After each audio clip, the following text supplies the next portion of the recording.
नमस्कार, मैं Renuka Shahane crime petrol सतर्क में आप सबका स्वागत करती हूँ। पूर्व निर्धारित धारणाओं को यदि तथ्यों के तराजू पर समय समय पर ना तौला जाए तो ऐसी धारणाएं काफी खतरनाक साबित हो सकती हैं। जैसे टीनेजर्स को लेकर ज्यादातर लोगों का मानना होता है कि वो बच्चे होते हैं जिनके दिल में बाल सुलभ जिद तो हो सकती है मगर खोट नहीं। ये बात एक हद तक सच भी है, लेकिन जब हम इतिहास के पैमाने पर आज की तारीख में टीनेजर्स के द्वारा किए जाने वाले अपराधों का अवलोकन करते हैं तो ये बात भी सामने आती है कि आज टीनेजर्स मानव इतिहास के किसी भी दौर की तुलना में बहुत ज्यादा अपराध कर रहे हैं। आधुनिक जीवन शैली, टीनेजर्स की महत्वाकांक्षाएं और उनके परिवारों की इग्नोरेंस का कॉकटेल टीनेजर्स को अपराध की तरफ ढकेल रहा है और एक पूरी पीढ़ी उजाले की तलाश में अंधेरों से घिरती जा रही है।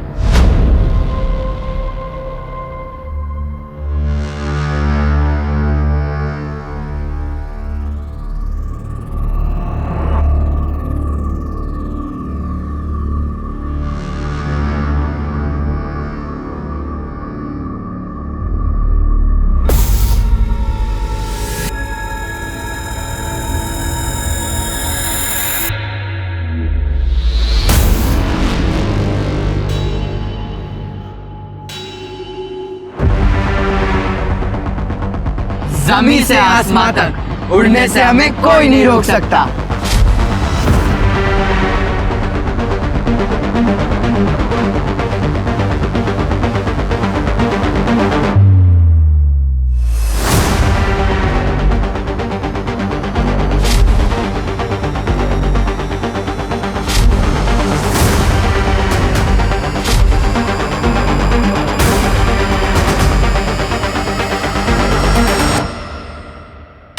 अरे बेटा क्या हुआ आपको?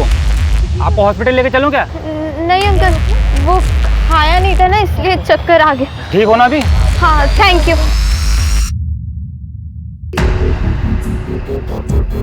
सिर्फ कैश रखो अपने पास, बाकी एटीएम आईडी वगैरह सब फेंक दो। ऐसी कोई भी चीज अपने पास मत रखना जिससे पुलिस हम तक पहुंच सके।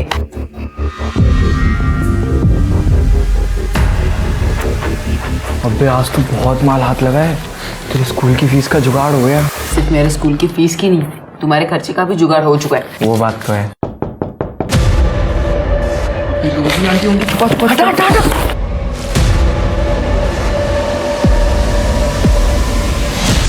बच्चा पार्टी, इट्स टी टाइम और टी के साथ केक भी।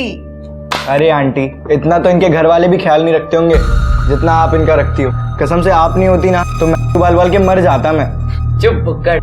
आंटी अब पूरे दिन हम लोग के लिए खाना बनाती रहती है, इतना मत परेशान हुआ कीजिए अब हम लोग के लिए। चुप चुप चुप चुप चुप। मुझे तुम लोग सब बता, एक मदर अपने बच्चों को खाना बना के खिलाने में कभी टायर्ड होती है क्या? नहीं ना। और तुम लोग और क्या खाओगे? हाँ क्या क्या क्या क्या? समोसे। मैंने बनाए समोसे, अभी लेके आती हूँ। ले पकड़। हाँ। मेरा शेयर? हाँ हाँ, तुम्हारे शेयर्स तो सबसे बड़े होने चाहिए, आखिर तुम हमारे बिजनेस मॉडल की सेल्स गर्ल हो। हाँ वो तो है। ये ले, ये।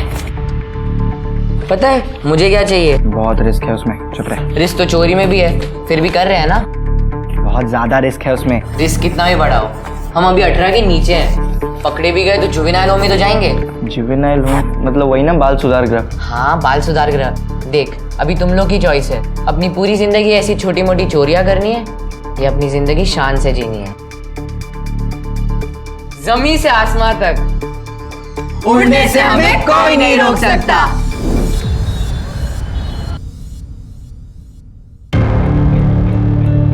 बाय।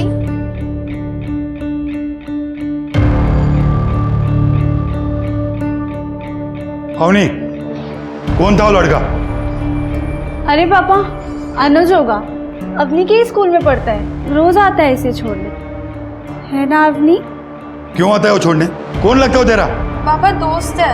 ये लड़कों से दोस्ती मेरे घर में नहीं चलेगी। अगले टाइम उसके साथ भी देखा ना तो काट के फेंक दूंगा। अच्छा सुनिए। अरे छोड़िए इसे। मैंने नहीं उड़ाया फीस के पैसे, मेरे पास है, मेरे जेब में। मैंने कहा था ना आपसे, तन्मय भूल गया होगा पैसा जमा करना। ये देखिए फीस के पैसे। तू चुप कर, जीना हराम करके रखा हुआ तुम दोनों ने। सुधर जाओ। बेटा बेटा तू बुरा मत मानना। हाँ गुस्से में थे ना तेरे पापा, मेरा बाप नहीं है वो।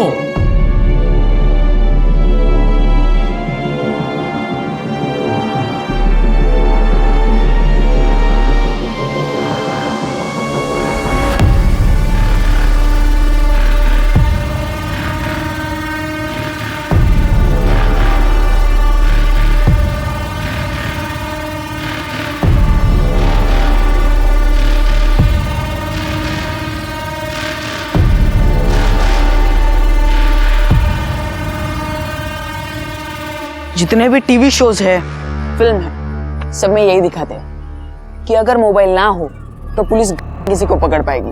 और हम इसी मोबाइल के हेल्प से ऐसा प्लान बनाएंगे कि पुलिस हमें जेल क्या, बालशुदा गृह भी नहीं भेज पाएगी। वो सब तो ठीक है, पर प्लान क्या है? प्लान का स्टेप 1, हमारे दोस्ती के बारे में सिर्फ उतना ही पता होना चाहिए जितना हम उन्हें बताना चाहें। इसलिए आज से एक दूसरे को सिर्फ 1-2 रेगुलर कॉल्स ही करने हैं, बाकी इंटरनेट कॉल्स करने हैं, क्योंकि उसे ट्रैक कर पाना मुश्किल होता है। तो इंटरनेट कॉल्स ही कर लेते हैं ना, नॉर्मल कॉल्स की जरूरत क्या है? नहीं, अगर रेगुलर कॉल्स करना एकदम ही बंद कर दिया तो पुलिस को शक हो सकता है। तो प्लान ये है,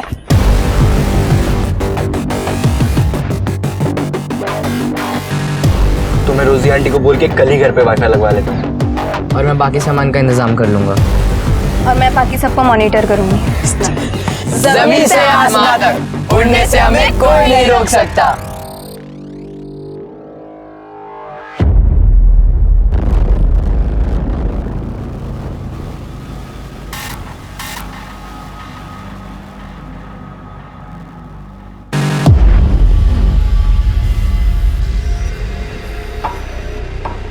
मम्मी, मम्मी कोई है बाहर? प्लीज दरवाजा खोलो। मम्मी कोई है बाहर? प्लीज प्लीज दरवाजा खोलिए। क्या हुआ तन्मय? आंटी आंटी प्लीज दरवाजा खोलिए ना आंटी, प्लीज।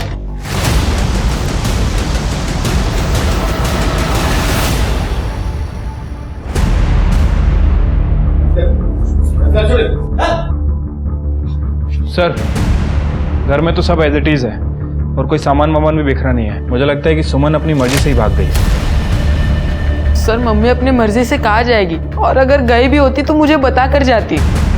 पड़ोसियों से पूछताछ करो, हो सकता है किसी ने कुछ देखा हो। ठीक है सर। तन्मय, सब कुछ डिटेल में बताओ। सर परसों रात 9 बजे तक मैंने खाना खा लिया था और फिर मैं अपने कमरे में चला गया सोने के लिए। फिर मैं सीधा कल दोपहर 1 बजे उठा। मम्मी मम्मी मम्मी कहाँ चली गई?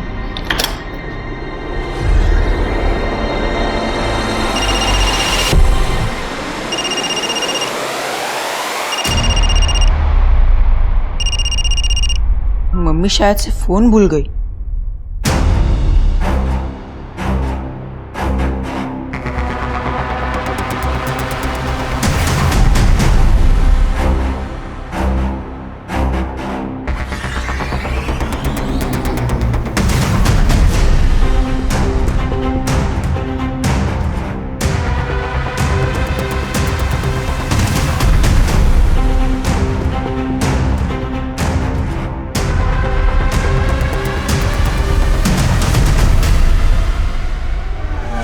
परसों रात 9 बजे से कल दोपहर 1 बजे तक, और कल शाम 5 बजे से आज सुबह 7 बजे तक 30 घंटे सोए हो तुम हमेशा इतनी ज्यादा नींद लेते हो क्या?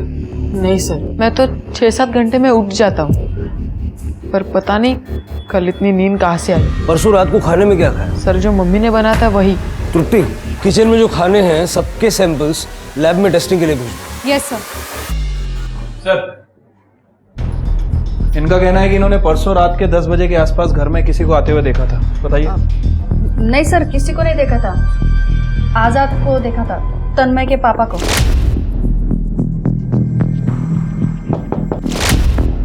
आजाद अंकल मेरे पापा नहीं है। मेरे पापा तो 9 साल पहले ही गुजर गए थे और उनके जाने के बाद मम्मी ने दूसरी शादी आजाद अंकल के साथ कर ली। अभी कहाँ होंगे ये आज़ाद अंकल? अपने घर पर। अपने घर पर मतलब कोई और घर है उनका? आज़ाद अंकल अपनी पहले बीवी उषा आंटी और उनके बच्चे के साथ रहते हैं जीके रोड पर। और वो तो यहाँ पे 2-3 दिनों में सिर्फ 1-2 घंटे के लिए आते हैं। और परसों रात वो कब है मुझे नहीं पता। मैंने उनको कॉल करने की कोशिश की थी पर उनका फ़ोन बंद आ रहा था। देखिए उषा जी, सिर्फ आपका पति आज़ाद ही नहीं बल्कि सुमन भी पिछले 2 दिन से गायब है। हाँ तो मैं क्या करूं? आजाद ने मुझे और मेरे बच्चों को धोखा दिया है उस सुमन से शादी करके, और आप ऐसे उम्मीद कर रहे हैं कि मैं उन दोनों के लिए रोऊं? जाइए आप यहाँ से, आजाद नहीं है यहाँ पे। देखिए, आपके पति ने आपके रहते हुए सुमन से दूसरी शादी की है। आपने अभी तक उसकी पुलिस कंप्लेंट नहीं की, क्यों? कानून तोड़ा था ना उसने, अब आपको पता भी चल गया, तो जाइए कीजिए उसके ऊपर कार्रवाई, दिलाइए उसे सजा। जब बुलाएंगे तब आ जाऊंगी उसके खिलाफ गवाही देने। प्लीज आप अभी जाइए यहाँ से।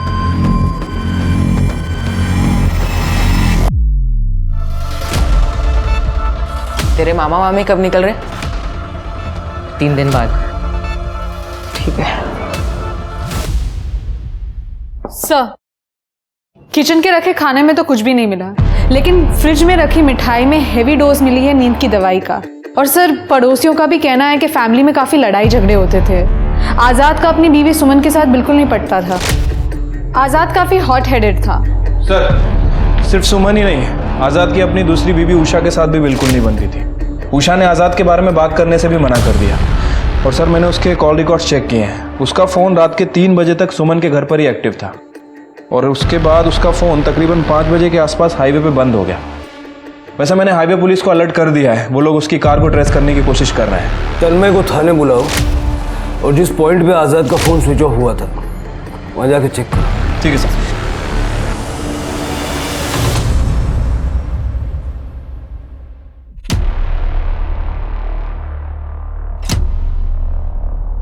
आई दीप्ति, देखिए आप नानी बनने वाली है। आई जल्दी आइए। आई, शर्म तो तुझ में है ही नहीं, जो मुंह में आता है बोलती जाती है। अरे मुझे क्यों मार रही हो? अपनी लाडली से पूछो ना, हाथ में प्रेगनेंसी किट लेके घूम रही है। क्या बोल रही है? हाँ नहीं आई, मैंने कुछ नहीं किया। दिखाओ, अपनी दिखाओ। नहीं दीप्ति, दिखा दीप्ति। ये देखिए कैसी हरकतें कर रही है आपकी लाडली। आई मैं सच कह रही हूँ, ये मेरा नहीं है। पेट से तू बता, उस अनुज के साथ मिलके किया ना तूने? हाँ? अरे तेरे पापा को पता चला ना तो तुम्हारे साथ हम सबको भी मार डालेंगे। मेरे खानदान का नाम बर्बाद कर दिया इस लड़की ने। अरे आई आप टेंशन मत लो, और प्लीज बाबा को कुछ मत बोलना, मैं कुछ ना कुछ करती हूँ।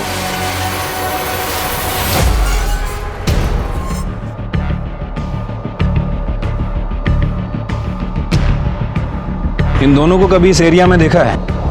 सर, इन दोनों को तो नहीं देखा, लेकिन सुबह सुबह 2 दिन पहले यहीं पर ये सफ़ेद रंग की सेम ऐसे ही गाड़ी देखी थी। कहाँ देखी थी? सर, इस रास्ते से जा रही थी। गाड़ी का नंबर देखा तुमने? नहीं सर, नंबर तो ध्यान नहीं दिया। ठीक है, थैंक यू। तृप्ति, कुछ बताया उन लोगों ने?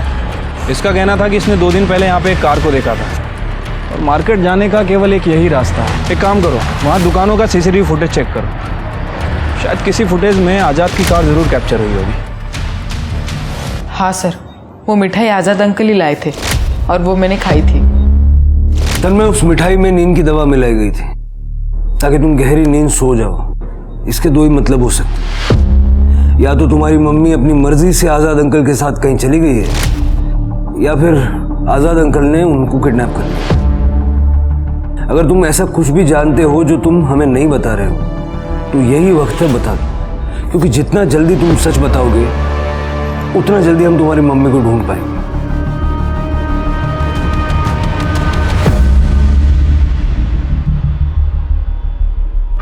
ये किसने किया? आज़ाद अंकल मुझे बहुत मारते थे। मम्मी मुझे बचाने के लिए आती थी, पर आज़ाद अंकल उनके साथ भी मारपीट कर देते थे। सर, कहीं इसीलिए आज़ाद अंकल ने मेरी मम्मी के साथ कुछ कर तो नहीं दिया ना? तन्मय, तुम घर जाओ, जैसे कुछ पता चलेगा हम तुम्हें बताएंगे। और चिंता मत करना, तुम्हारी मम्मी को हम ढूंढ निकालेंगे। जाओ, संभाल के जाना।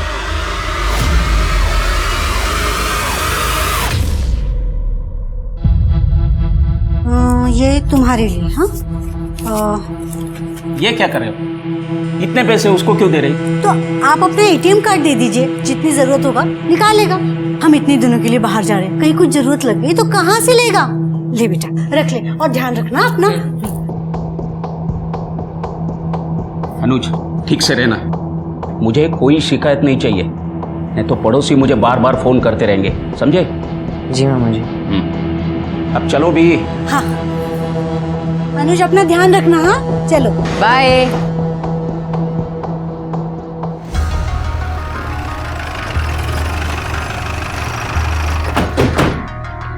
रोजी आंटी ने तुम लोग को निकलते तो नहीं देखा रूम से?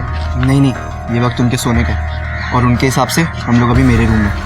हमारे फ़ोन भी वही पड़े हैं। अवनी तू रूम पर पहुंचेगी तो मेरा और ऋषि का फ़ोन मिलेगा तुम्हें, मगर रोजी आंटी का जगने से पहले तुम्हें वहाँ पे पहुंचना पड़ेगा। ओके। अनुज तुम अपना सेलफोन ऑफ मत होने देना, सब अपनी अपनी घड़ियाँ मिला लो। अब एग्जैक्ट 1 बज रहे, 1 सेकंड भी ऊपर नीचे नहीं होना चाहिए। परफेक्ट 2 बजे तू मेरे फ़ोन पर कॉल करेगा अवनी को। और अवनी फोन उठाकर एटलीस्ट 20 सेकंड तक मुझसे बात करना। हेलो अवनी, हाँ इधर सब ठीक है, तुम लोग उधर पहुंच गए? हाँ तुम्हारे फोन आने के 1 घंटे बाद यानी कि 3 बजे मैं ऋषि के फोन से तुम्हें वापस फोन करूँगी रोजी आंटी के घर आने के लिए। हेलो, मैं बस निकल रहा हूँ और मैं एग्जैक्ट 3:30 बजे यहाँ से निकलकर 4 बजे तक रोजी आंटी के घर पहुँच जाऊँगा। तब तक रोजी आंटी उठ भी चुकी होंगी और वो मुझे रूम में आते हुए देख भी लेंगी। रोजी आंटी, आपके हाथ की चाय पीने की तलब लगी है। तू रूम में जा, मैं लेके आती हूँ। ठीक है।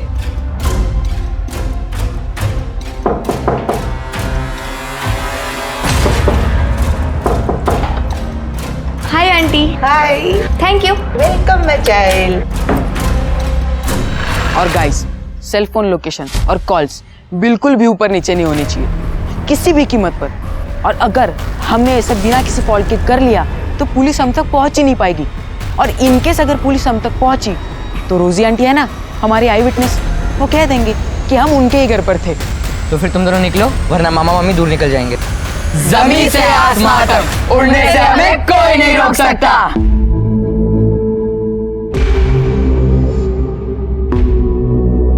ये वो रहे मामा मम्मी की गाड़ी, पर गाड़ी अब मत रुकना, भटवाड़ी आने तो फिर रोकते।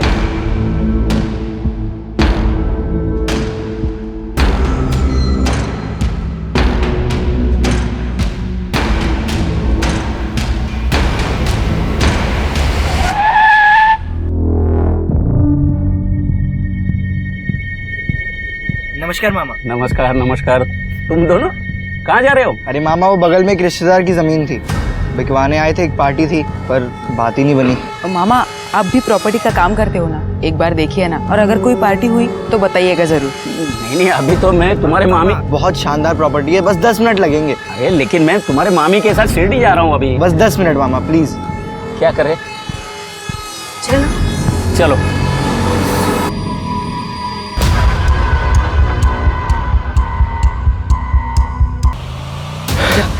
और नमक और सामान लेके आ सकते।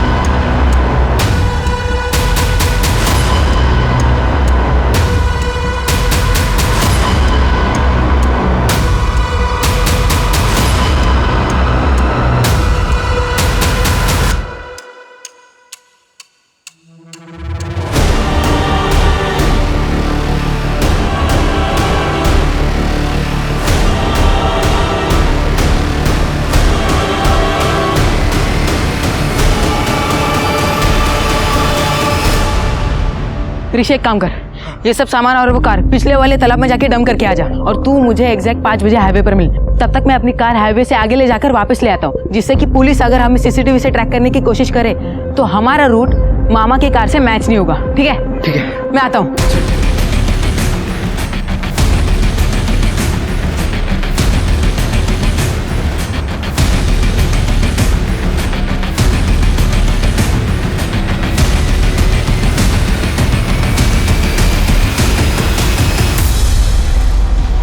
एक प्रॉब्लम हो गई, मामा की कार नहीं डंप हो पाई। मैं गया था, वहाँ पे कुछ लेबर्स आ गए, अगर मैं तब जाता तो वो पहचान लेते यार। यार ये तो इशू हो गया यार। तो क्या करना है, चलना है वापस? अब 5 बज रहे, अगर इस वक्त कार को डंप करने के चक्कर में पड़ गए ना तो फिर तेरे रूम पर टाइम से नहीं पहुंच पाएंगे, और ये रिस्क हम नहीं ले सकते।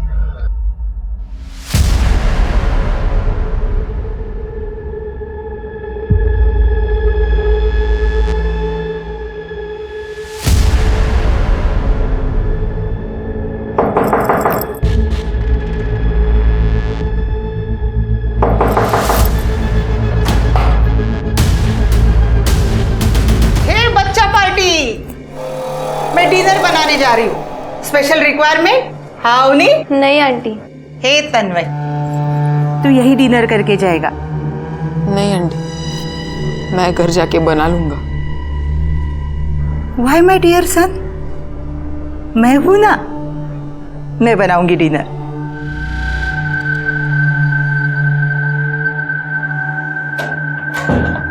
सब कॉल वॉल तो हमने कर लिया, पर तुम लोग गाड़ी नहीं डंप कर पाए। प्रॉब्लम में फंस गए।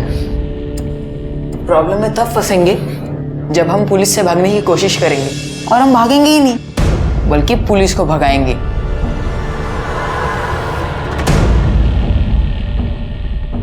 अरे बोला ना नहीं फंसेंगे, फिर भी मुंह लटका रखा है दोनों ने।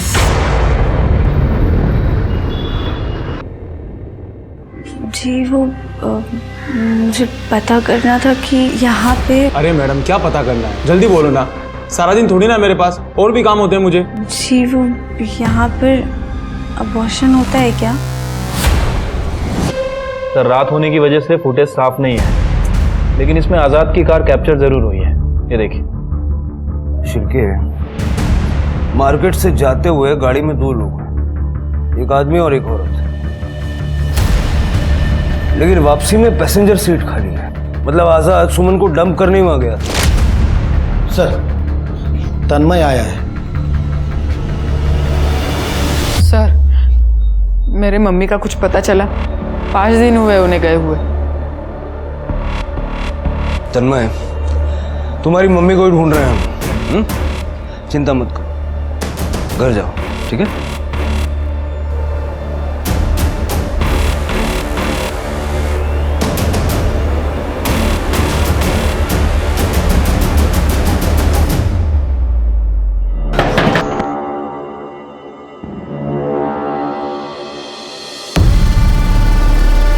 आप बैठिए, मैं खाना लगाती हूँ। ठीक है।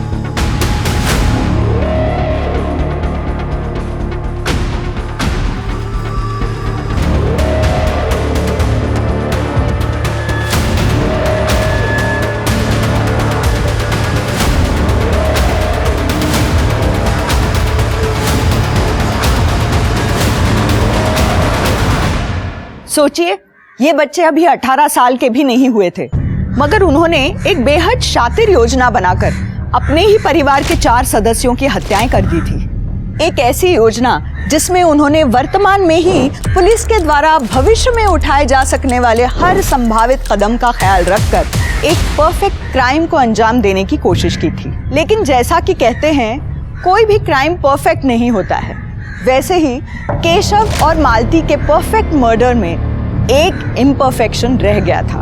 वो थी केशव की कार, जिसे तन्मय और ऋषि ठिकाने नहीं लगा पाए थे। और आखिर में ये कार और कार में पड़े केशव के दस्तावेज ही पुलिस के लिए केशव और मालती की डेड बॉडी तक पहुंचने का जरिया बने। इगतपुरी पुलिस को इन्फॉर्म कर दो।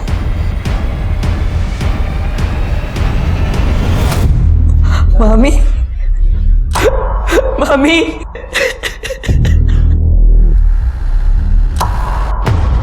सर, केशव और मालती की पीएम रिपोर्ट के हिसाब से दोनों की मौत 11 तारीख को हुई है, यानी कि 7 दिन पहले, जिस दिन वो अपने घर से निकले थे। और सर, दोनों को नमक में दफनाया गया था ताकि दोनों की बॉडी जल्दी से जल्दी गल जाए। मतलब केशव और मालती को पूरी प्लानिंग करके भटवाड़ी ले जाके मारा गया। लेकिन एक बात समझ में नहीं आई शिर्के, अगर केशव को मारने की प्लानिंग इतनी तगड़ी की थी तो उसकी गाड़ी वहां क्यों छोड़ दी?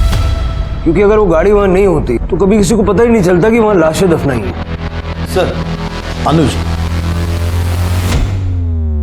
सर, केशव मामा प्रॉपर्टी का काम करते थे। मम्मी पापा की डेथ के बाद से मामा मामी के साथ ही रहता था। बेटा, तुम्हारे मामा मामी भटवाड़ी में क्या कर रहे थे? सर, मामा मामी तो शिरडी के लिए निकले थे। वहाँ भटवाड़ी में क्या कर रहे थे मुझे नहीं पता। पिछले हफ्ते निकले थे घर से वो शिरडी जाने के लिए। जब इतने दिनों में तुम्हारी उनसे कोई बात नहीं हुई, फिक्र नहीं हुई तुम्हें?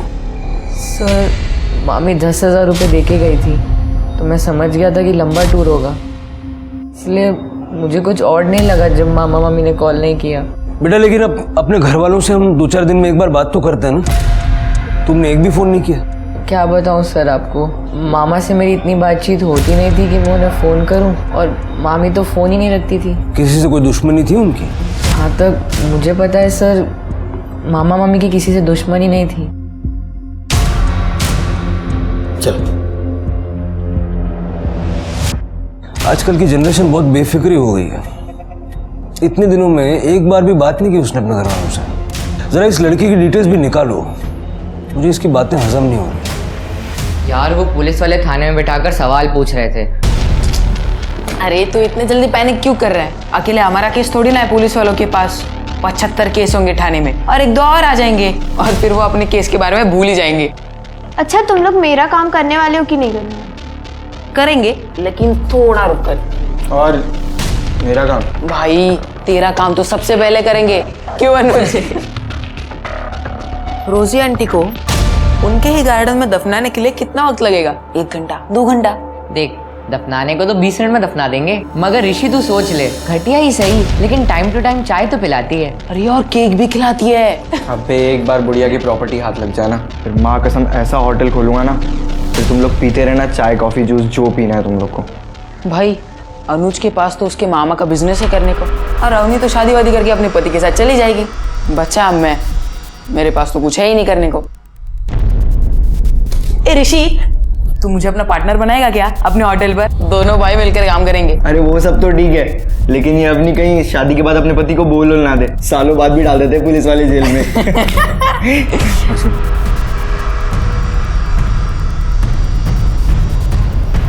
अभी जल्दी बैठो। जमीन से आसमान तक उड़ना है ना, या फिर ख्याल ही छोड़ दिया है?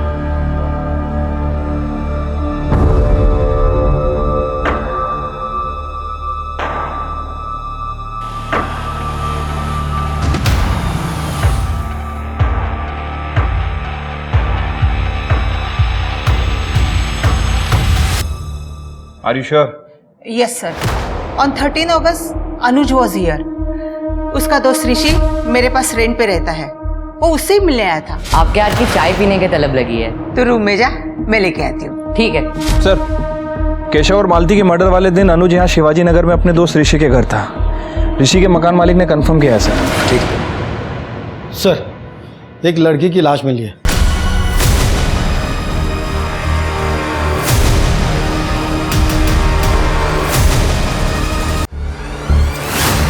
सर, ये पर्स मिला है, और ये सर पर्स के अंदर ये आईडी भी है। दीप्ति खराड़े। सर, इसको रिपीटेडली स्टैप किया गया है, अभी तक इसकी बॉडी भी स्टिफ नहीं हुई है, ज़्यादा टाइम नहीं हुआ है इसकी डेथ को, और सर सेक्सुअल असॉल्ट के कोई साइंस नहीं है। पोस्टमार्टम के लिए भेज के फैमिली को इन्फॉर्म कर दो। सर। दीप्ति मेरी बच्ची।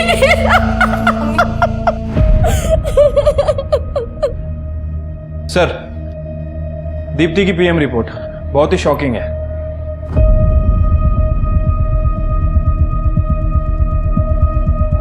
मिस्टर विश्वास, आप चाहे कुछ भी कहें, लेकिन हमारे पास दीप्ति की पोस्टमार्टम रिपोर्ट आई है, और उसमें ये लिखा हुआ है कि 10 दिन पहले दीप्ति ने अबॉर्शन करवाया था। आप बता सकते हैं कि उसके होने वाले बच्चे का पिता कौन होगा? अवनी, तुम जानती हो इस बारे में?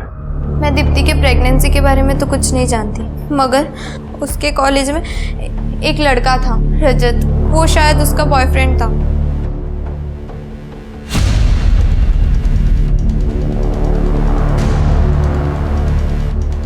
दीप्ति, इनसे पता करो रजत कहाँ रहता है और उसको लेके आओ। शिरके, उस महान डॉक्टर का पता करो जिसने ये अबॉर्शन करवाया। मैंने नहीं मारा दीप्ति को, मारना भी होता तो तुम लोग से छुपाती क्यों मैं, और इस तरह क्यों मारती ताकि पुलिस को उसकी लाश 2 घंटे में मिल जाए। तुमने नहीं मारा तो किसने मारा उसे?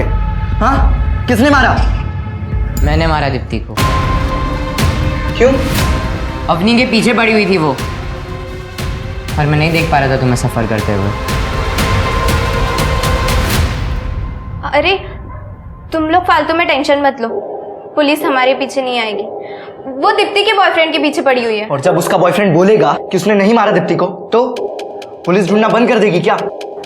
2 घंटे पुलिस स्टेशन में बैठेगी ना, सब बक दोगी। अबे ढंग से बात कर अवनी से, बोला ना उसकी कोई गलती नहीं है, मैंने मारा दीप्ति को। ओए प्यार में अंधे, इस सबनी ने एक भी खून नहीं किया है। खून मैंने, तूने और तन्मय ने किया है। बेटा याद रख, मैं और तन्मय 17 साल के हैं। एक साल में बाहर आ जाएंगे जेल लाइन होम से, लेकिन तू 16 साल का है, 2 मर्डर किया है, 2 साल के लिए अंदर रहेगा। समझ आ रही है बात? अनुज को जो करना था उसने कर दिया ऋषि, अब उससे लड़ने से क्या फायदा? मैंने प्लानिंग की थी ना, किसी को कुछ नहीं होगा। मुझ पर भरोसा है ना तुम लोगों को? देखिए मैं बस इतना जानता हूँ, मुझे फास्ट रिजल्ट चाहिए। सर, दीप्ति का बॉयफ्रेंड रजत कल रात से ही गायब है। ये रहे दोनों के कॉल रिकॉर्ड्स। सर, दीप्ति ने लास्ट फोन रजत को ही किया था कल सुबह 11 बजे। उसके 1 घंटे बाद दोनों की सेलफोन लोकेशंस एक ही थी जहाँ पर दीप्ति की बॉडी मिली थी। और सर, कॉल रिकॉर्ड्स में एक और चीज़ सामने आई है। ये कुछ 10 दिन पहले तक दीप्ति ये डॉक्टर आदर्श के कांटेक्ट में थी। शायद इसी डॉक्टर ने दीप्ति का अबॉर्शन किया हो।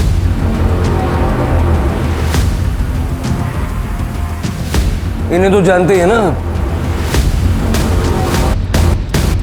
शिरके, डॉक्टर साहब पे कार्रवाई की तैयारी करो। और डॉक्टर साहब आप जेल जाने की तैयारी कीजिए। नाबालिग लड़कियों के अबॉर्शन के जुर्म में अपना क्लिनिक, प्रैक्टिस ये सब भूल जाइए आप। अरे सर, मुझे कैसे पता चलेगा कि ये बालिग है या नाबालिग है सर? ये लड़की इस लड़के को लेकर आई थी मेरे क्लिनिक पर सर, और सर्टिफिकेट के साथ आई थी सर। दीप्ति तुम बालिग हो ना? सर ये कैसा सवाल है, ये है ना दीप्ति के सर्टिफिकेट। और सर ये मैरिज सर्टिफिकेट। सर सर्टिफिकेट तो मेरे क्लिनिक पर है। अब मेरे पास फ़ोटो है सर, ये आप देख लीजिए सर।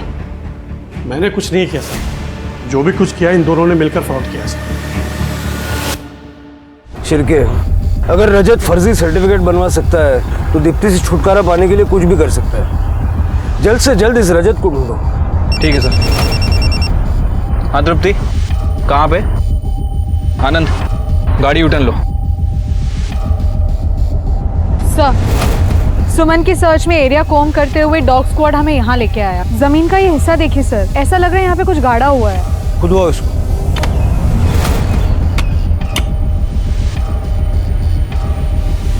एक मिनट रुक जाओ।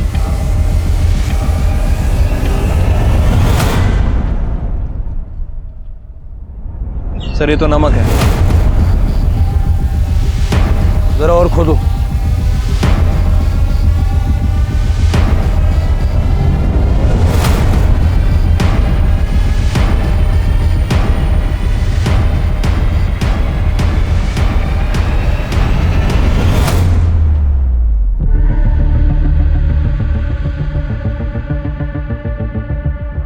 सर, ये तो लड़की की बॉडी है, शायद सुमन की डेड बॉडी होगी।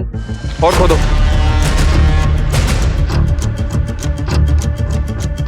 एक मिनट रुको सर, यहाँ तो एक आदमी की भी बॉडी है। दोनों बॉडी बाहर निकालो।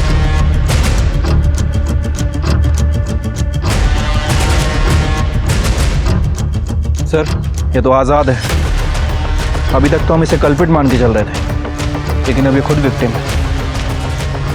सिर्फ ये नहीं शिरके, सेम इसी तरह से अनुज के मामा मामी केशव और मालती को एक गड्ढे में नमक डाल के एक साथ ही दफनाया। केशव, मालती और ये आजाद सुमन, इनके केस में कोई कनेक्शन तो नहीं है? तन्मय, अनुज, ऋषि और अवनी ने अपने द्वारा की गई हत्याओं को छुपाने के लिए अपनी सारी शातिर बुद्धि लगा दी थी। नमक का इस्तेमाल करके वो सिर्फ शवों को नहीं गलाना चाहते थे, बल्कि उन शवों की सच्चाई को भी दुनिया के सामने आने से रोकना चाहते थे। मगर अब नमक ही इन 2 मामलों के बीच का पुल बन गया था। और जब पुलिस ने अनुज के मामा मामी यानी केशव, मालती और तन्मय की मां सुमन और आजाद के मामले को एक दूसरे से जोड़कर अपनी जांच की, तो कुछ सिरे ऐसे थे जो अपने आप ही पुलिस की पकड़ में आ गए। तुम तीनों दोस्त हो और तुम तीनों के घर में ट्रेजेडी हुई है, वो भी 1 महीने के अंदर। किसी के भी मन में ये बात आएगी कि तीनों हादसों के बीच कोई ना कोई कनेक्शन है। पर सर क्या कनेक्शन है? तुम बताओ क्या कनेक्शन है? ऐसा कुछ है जो तुमने नहीं बताया?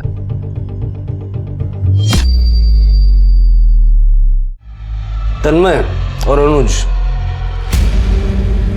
क्या बात है? सर, अवनी की बहन दीप्ति के बारे में तो कुछ नहीं पता, लेकिन मम्मी ने कुछ पैसे इकट्ठे किए थे एक छोटी ज़मीन खरीदने के लिए, इसलिए मैंने उन्हें केशव मामा से मिलवाया था। हाँ सर, मामा आंटी की हेल्प कर रहे थे वो प्रॉपर्टी खरीदने में।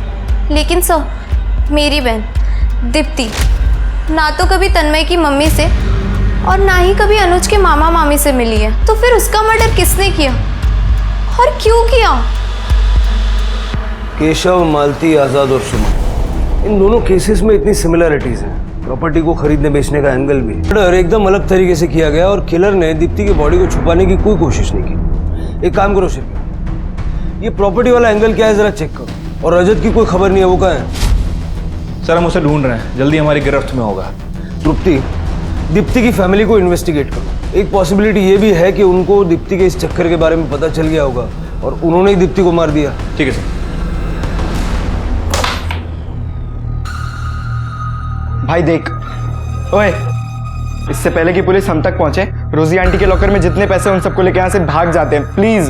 एक बार भागे ना तो जिंदगी भर भागते रह जाएंगे। अरे तू सही तो कह रही है अवनी, और वैसे भी हम लोग जुवेनाइल है, 18 साल से कम उम्र है हमारी, तो ना ही पुलिस हमें मार सकती है और ना ही हमें जेल में रख सकती है। तो जस्ट जेल। सर मैंने केशव के ऑफिस में इंक्वायरी की है। केशव सुमन को जमीन खरीदने में मदद कर रहा था और केशव ने सुमन को बहुत सारी प्रॉपर्टी दिखाई भी थी। कोई प्रॉपर्टी विवाद वगैरह में है क्या? नहीं सर, ऐसा तो कुछ सामने नहीं आया है। सर, मैंने इस केस से रिलेटेड सभी लोगों के कॉल रिकॉर्ड्स चेक किए, कुछ भी सस्पिशियस नहीं मिला। सुमन और आज़ाद के गायब होने वाली रात तन्मय की लोकेशन अपने घर की ही थी, जबकि अनुज और अवनी अपने घर में, और मालती और केशव के मर्डर वाले दिन तीनों अनुज, अवनी और तन्मय अपने दोस्त ऋषि के घर में थे, शिवाजी नगर में। और दीप्ति के मर्डर वाले दिन की लोकेशन? सर सबकी सेम ही है। इनफैक्ट मैंने दीप्ति के पेरेंट्स की भी लोकेशन चेक की। दीप्ति के फादर उसके ऑफिस में थे और माँ उसके घर पे थी। और सर इनके फ़ोन पे भी लगातार कॉल्स आ रहे थे। मतलब ये भी नहीं कह सकते कि इनमें से कोई भी अपना फ़ोन घर पे छोड़ के गया था। जब सब कुछ क्लियर है तो हमसे क्या छूट रहा है, खासकर दीप्ति के मर्डर केस में? दीप्ति को मारने का तरीका औरों से अलग क्यों? सर, लॉयर देशपांडे साहब वाले आपको मिलना चाहते हैं। ये क्या बकवास है? बकवास नहीं है, कोर्ट का ऑर्डर है। अगली बार अगर आपको मेरे क्लाइंट्स अनुज सिरोही और तन्मय गावड़े से बात करनी हो तो पहले आप मुझे इन्फॉर्म करेंगे। मेरे दोनों क्लाइंट्स ऑर्फन है और माइनर भी। एक तो पहले ही वो अपने रिलेटिव्स के अनटाइमली डेथ के सदमे से स्ट्रगल कर रहे हैं, इसीलिए कोर्ट का ऑर्डर इशू करवाया मैंने। शिरके, इन केसेस को रिविजिट करो। इन बच्चों का कुछ ना कुछ कनेक्शन है इन केसेस के साथ, वरना इतने ज़्यादा प्रोएक्टिव नहीं हो। नज़र रखो इनको। सर भटवाड़ी के खंडर की तरफ जाने वाले रास्ते पे कहीं भी सीसीटीवी नहीं है, लेकिन सर उस रास्ते से लगभग 1 किलोमीटर दूर 2 सीसीटीवी कैमरे हैं और उन दोनों का बीच का डिस्टेंस लगभग 1 किलोमीटर है। ये पहले कैमरे की फुटेज है सर, ये देखिए। और 2 घंटे बाद ये दूसरे कैमरे का फुटेज देखिए सर। इसमें केशव की कार गायब हो गई, लेकिन वो दूसरी कार पास हुई है। 1 किलोमीटर का डिस्टेंस कवर करने में इस गाड़ी को 2 घंटे लग गए। शिरके, इस गाड़ी की डिटेल्स निकालो। तृप्ति, तुम्हारे लिए काम है। सर, एक मिठाई वाले का पता करना है। जी मैडम, मैं जानता हूँ इसको, रेगुलर कस्टमर है मेरा, अक्सर आता है दुकान पे। सर जो सीसीटीवी फुटेज में दूसरी कार दिखी थी वो एसडी गैरेज में बनने के लिए गई थी। वो गैरेज का जो मैकेनिक है वो अनुज का दोस्त है, इसी वजह से 13 तारीख को वो वहाँ से कार लेके गया था। और सर मिठाई वाले ने तन्मय को पहचान लिया है। मिठाई लेने तन्मय गया था आज़ाद में।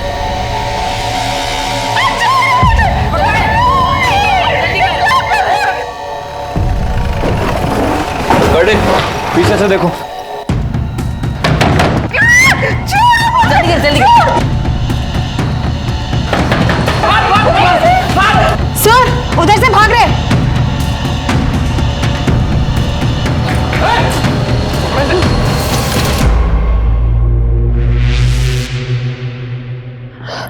आप ठीक तो है ना? मैं इन बच्चों को बहुत प्यार करती थी, फिर मुझे क्यों मारना चाहते थे? वो आपके पैसे लूट के आपको मारने वाले थे। क्या पैसे के लिए? अब खेल खत्म हो चुका है तुम लोगों का। सब कुछ चुपचाप बता दो, क्यों किया, कैसे किया। सर, आज़ाद मुझे मारता था। और मम्मी उन्हें रोकने की जगह मुझे ही समझाती।